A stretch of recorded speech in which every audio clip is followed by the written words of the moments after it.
রামনবমী এখনো আসেনি, কিন্তু বঙ্গ রাজনীতিতে চর্চা শুরু হয়ে গিয়েছে রামনবমী নিয়ে। কিছু সমাজ বিরোধী পবিত্র রামনবমী তিথিতে শহর জুড়ে ঘুরতে চলা রামনবমী মিছিলে ঝামেলা অশান্তি সৃষ্টি করতে পারে আশঙ্কা বিজেপির। সাম্প্রতিক অতীতেও বাংলা দেখেছে রামনবমীর দিন অশান্তি তৈরি হওয়ার ঘটনা। হাইকোর্টও রামনবমীতে বেঁধে দিয়েছে অনেক শর্ত। তবে এবার রামনবমী নিয়ে দুদিন আগের মতোই এখনো নিজের অবস্থানে অনড় শুভেন্দু অধিকারী। সাংবাদিক সম্মেলন থেকে বুধবারও তিনি জানান, আগে রামনবমীতে 50 লক্ষ লোক হলে এবার হবে 1 কোটির বেশি। এবার হিন্দু জাগরণ হবে, কারণ মমতার বিসর্জন খুব প্রয়োজন। আমি এর ক্যাম্পেইন 1 এপ্রিল থেকে রাজ্যের বিভিন্ন জায়গায় করব। পশ্চিমবঙ্গে বাংলাদেশ দেখার পরে আমাদের হিন্দুদের একতার খুব প্রয়োজন আছে। গতবারে 50 লক্ষ হিন্দু বেরিয়েছিলেন, এবারে দ্বিগুণ হবে, মানে 1 কোটির বেশি হিন্দু নামবে। ধর্ম পালন আমার অধিকার, এবারে হিন্দু জাগরণ হবে, কারণ মমতার বিসর্জন দেওয়াটা খুব প্রয়োজন। তো 1 সপ্তাহ ধরে এত মন্দিরে চুরি হচ্ছে, এবং কারা করছে আমি বলছি প্রকৃত সনাতনীরা করছে না।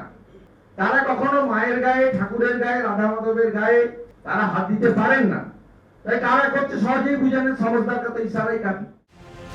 কিন্তু বিষয়টিকে এভাবে মানতে নারাজ তৃণমূল শিবির। রামনবমীর সঙ্গে তৃণমূলের আলাদা কোনো সম্পর্ক বা শত্রুতা নেই। রামনবমী হিন্দু রীতির ধারা অনুযায়ী চলে আসছে হাজার হাজার বছর ধরে। বিজেপি রামনবমী প্রবর্তন করেনি, দাবি তৃণমূল শিবিরের। রামনবমী প্রত্যেক বছরই হয়, এটা তো যে নতুন কিছু হচ্ছে তা না। এখন তো হাইকোর্টে থেকে বেঁধে দিয়েছে নিয়ম, রামনবমীর মিছিল করতে গেলে পুলিশ পারমিশন নিতে হবে, কতজন থাকবে তাদের নাম দিতে হবে, কতজন থাকবে সেই সংখ্যা বলতে হবে, এবং কারা কারা ইনচার্জে রয়েছে তাদের নাম এবং মোবাইল নাম্বার দিতে হবে। সংখ্যাটা বেঁধে দেওয়া আছে। অভিযোগ করছে বিজেপি এই চেষ্টা করছে, সমাজে বিভাজন করছে বিজেপি। নবমী এটা কি হঠাৎ শুরু হয়েছে গত 4-5 বছর? এইটা আপনারা কি নবমীর দিন, এই মাসে নবমীর দিন রামনবমী হবে, এটা কি এই 5-6 বছর হলো হয়েছে? আর কে প্রবর্তন করেছে? বিজেপি প্রবর্তন করেছে।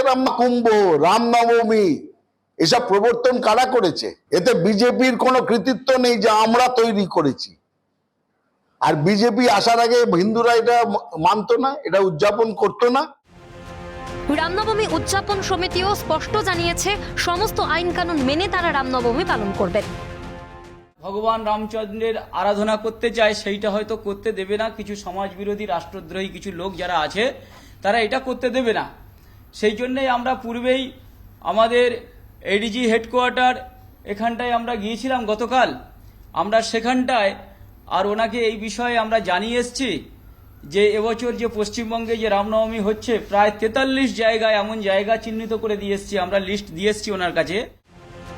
এমনিতেই 26-এর বিধানসভা নির্বাচনের আগে ধর্মের রাজনীতিকে ইস্যু করতে চলেছে বিজেপি। রাজনৈতিক মহলের মত এমনটাই। তার মধ্যে রামনবমীর দিন কতটা শান্তিপূর্ণভাবে কাটে, রামনবমী নিয়ে 24-এর মতো 25-এও তপ্ত হয়ে ওঠে কিনা বঙ্গের রাজনীতির ময়দান, সেটাই এখন দেখার। ক্যালকাটা নিউজ।